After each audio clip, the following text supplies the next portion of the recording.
A paz do Senhor, meu querido e amado irmão, minha querida irmã, do nosso devocional Simples Pentecostal. Que alegria poder ter você aqui mais um sábado para juntos lermos o livro de Isaías. Glorifico o nome do Senhor pela sua bondade, por tudo aquilo que Ele tem feito por nós e pela sua palavra, que é um refrigério para as nossas almas, que é fortaleza para nós. Hoje nós estaremos lendo e dando continuidade àquela série de profecias, de sentenças contra diversas nações que, de alguma forma, elas tiveram participação em algum detrimento, de um sofrimento, perseguição do povo de Israel. E não somente pelo fato deles irem contra Israel, mas pelo fator deles também terem a oportunidade de ver, conhecer algo sobre Deus e simplesmente descartarem, não quererem, ou seja, rejeitarem ao Deus vivo e verdadeiro. Portanto, hoje nós estaremos lendo especialmente do verso 1 até o verso 11, que fala sobre o peso ou sobre a sentença de Damasco. Amém? Portanto, vamos ler então a palavra do nosso Deus. Peso de Damasco, eis que Damasco será tirada e já não será cidade, mas um montão de ruínas. As cidades de Aroer serão abandonadas, hão de ser para os rebanhos que se deitarão sem haver quem os espante. E a fortaleza de Efraim cessará, como também o reino de Damasco, e o resíduo da Síria serão como a glória dos filhos de Israel, diz o Senhor dos Exércitos, e será diminuída naquele dia a glória de Jacó, e a gordura da sua carne desaparecerá. Porque será como um segador que colhe o trigo e com o seu braço cega as espigas, e será também como o que colhe espigas no vale dos Refaíns. Mas ainda ficarão nele alguns rabiscos, como no sacudir da oliveira 2 ou 3 azeitonas, na mais alta ponta dos ramos, e 4 ou 5 nos ramos mais exteriores de uma árvore frutífera, diz o Senhor Deus de Israel. Naquele dia atentará o homem para o seu Criador, e os seus olhos olharão para o Santo de Israel, e não atentará para os altares, obra das suas mãos, nem olhará para o que fizeram seus dedos, nem para os bosques, nem para as imagens do sol. Naquele dia serão as suas cidades fortes como os lugares abandonados no bosque, ou sobre o cume das montanhas, os quais foram abandonados ante os filhos de Israel, e haverá assolação. Porquanto te esqueceste do Deus da tua salvação, e não te lembraste da rocha da tua fortaleza, pelo que bem plantarás plantas formosas, e as cercarás de sarmentos estranhos. No dia em que as plantares, as cercarás, e pela manhã farás que a tua semente brote, mas a colheita voará no dia da tribulação e das dores insofríveis. Amém? Meus queridos, grande palavra do Senhor para esta nação, chamado Síria, cuja capital era Damasco. Nós vamos ver que a Síria, ou Damasco, estava localizada a 490 quilômetros ao norte de Israel. A cidade de Damasco, ela também é uma das grandes, mais antigas cidades do mundo que ainda hoje continua a ser habitada.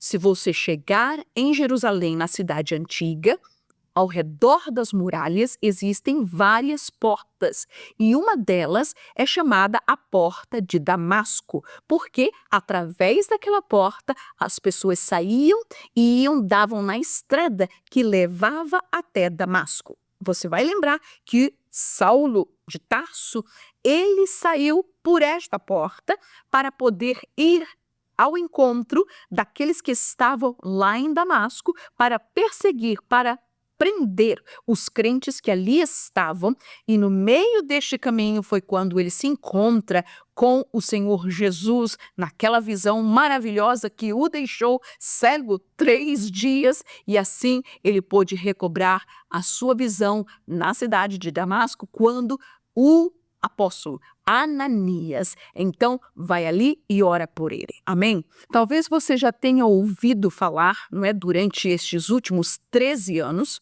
da grande guerra, do grande conflito, da guerra civil que teve lugar no país chamado Síria. Esses 13 anos de guerra civil não somente destruiu toda a capital, a cidade de Damasco e outras cidades da Síria, também vamos ver que este conflito deixou 500.000 de mortos e 6 milhões de refugiados, de deslocados de guerra. O país, especialmente sua capital, Damasco, sofreu grandes e tremendas destruições.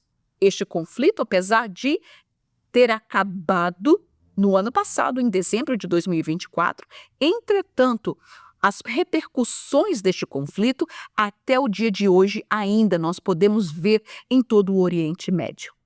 Mas, irmã Vânia, o que é que isso tem a ver com Damasco, com Isaías 17? Muito bem, no capítulo 17, é claro, Deus não está falando sobre o que está acontecendo ou o que acaba de acontecer agora com Damasco, mas nós vamos ver que esta profecia de Isaías para Damasco e também para Efraim, no capítulo 17, Isaías ele vai trazer esta palavra, esta sentença contra a Damasco, como também a Efraim, que era uma das tribos de Israel, que fazia parte do reino do norte, as 10 tribos que saíram com Jeroboão. Vamos ver que este peso, esta sentença desta palavra de Deus para Damasco e Efraim foi porque, irmã Vânia, foi exatamente porque Damasco e Efraim, eles fizeram uma coalizão, se juntaram para poder confrontar aquele império que se chamava Assíria, cuja capital era Nínive. E Deus adverte através de Isaías, que apesar deles fazerem essa aliança para irem contra um inimigo comum, não daria certo. Eles seriam derrotados. Por quê?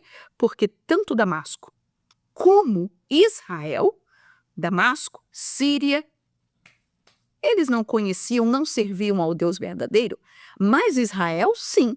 Entretanto, Israel se dobrou diante dos deuses de Damasco, e ao juntar-se com ele, fazendo força, Deus diz: não vai dar certo, vocês não vão vencer, a minha palavra se cumprirá. E se cumpriu.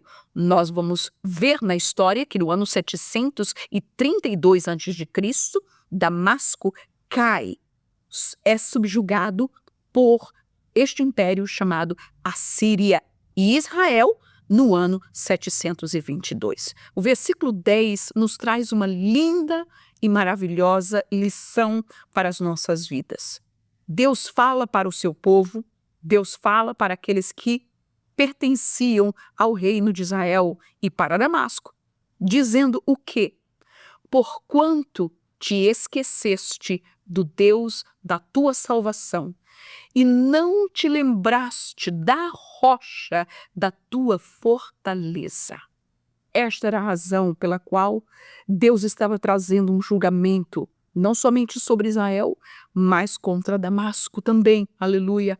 Eles se levantaram, eles se esqueceram do Senhor, eles se prostraram diante de tantas divindades, diante de tanta idolatria, quando Deus, noite e dia, falava para eles: voltem para mim, mas eles não ouviram, aleluia, se esqueceram. Meus queridos, nós podemos nos esquecer de tudo na nossa vida. Podemos esquecer do mundo, podemos nos esquecer daquilo que está no mundo, podemos nos esquecer do nosso trabalho, podemos esquecer daquilo que nós temos, daquilo que nós adquirimos, daquilo que nós nos esforçamos, dos nossos estudos, de tudo que você já conquistou na sua vida. Você pode esquecer de tudo isso, meus queridos. Mas nós não podemos nos esquecer do Deus da nossa salvação. Não podemos nos esquecer daquele que nos dá fortaleza à nossa vida. Deus dizia para eles: vocês plantarão plantas formosas, bonitas, na aparência linda, mas cercarás de sarmentos estranhos, com coisas estranhas, com aquilo que não é normal, que não é natural. Portanto, amados e meus queridos irmãos do nosso devocional Simples Pentecoste, que neste dia de hoje, que sempre, qual seja a luta, qual seja o problema, qual seja a adversidade, qual seja o que nós estejamos passando, que nós possamos em todo lugar, em todo tempo, possamos olhar para os céus e lembrar-nos da rocha em que nós fomos cortados. Lembrar-nos de onde Deus nos tirou e aonde Ele tem nos colocado. Aleluia! Para quê? Para que nós possamos, como dizia o Senhor, Ele disse: vocês vão plantar, vocês vão fazer grande esforço, vocês vão fazer tudo, mas vocês plantarão no amanhã, mas a colheita voará no dia da tribulação, das dores insofríveis. Que o Senhor nos guarde, que o Senhor nos abençoe a sempre lembrar do Deus da nossa salvação, lembrar sempre do Deus da rocha que nos dá fortaleza. Amém? Que o Senhor Jesus te abençoe. Amém.